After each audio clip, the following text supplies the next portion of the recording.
อดก็ใจหัวเทิงอยู่ขอความน้องเคยลันมองนี้สายนานคงเสียยิ่งน้องเล่าโอยก็ใจเอาพี่เป็นเมาลูกคนผ่านกำสั่งไปมาให้นอใจไหนถึงมีสู้จังเปิ้นก็มันซ้ำหักสายอยากเจอหน้าเนื้ออ่อนใจเฮาไหนก็เลยหักน้องอย่าเสียเตเลื่อมเป็นไรกุยละมองหันหน้านางน้องคือเป็นอยู่เป็นเสาไหลน้องอ่อนอ้อยน้ำตาหักอ่อนปีใจป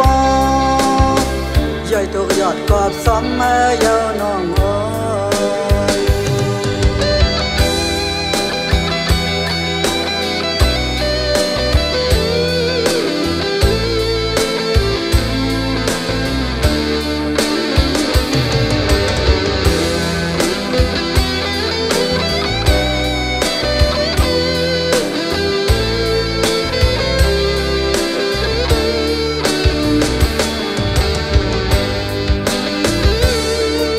ลอดก็ใจหัวเทิงอยู่ขอความน้องเคยลันมองนี้สายนานคงเสียยิ่งน้องเล่าโอยก็ใจเอาพี่เป็นเมาลูกคนผ่านกำสั่งไปมาให้นอใจไหนถึงมีสู้จังเปิ้นก็มันซ้ำหักสายอยากเจอหน้าเนื้ออ่อนใจ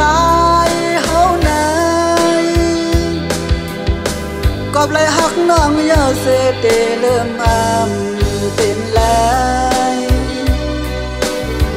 กุยละมองหันหน้านางน้องคือเป็นอยู่เป็นเสาไหลน้องอ่อนอ้อยน้ำตาหักอ่อนปีใจปอย่อยตัวยอดกอบซ้อมมาเยอะนอน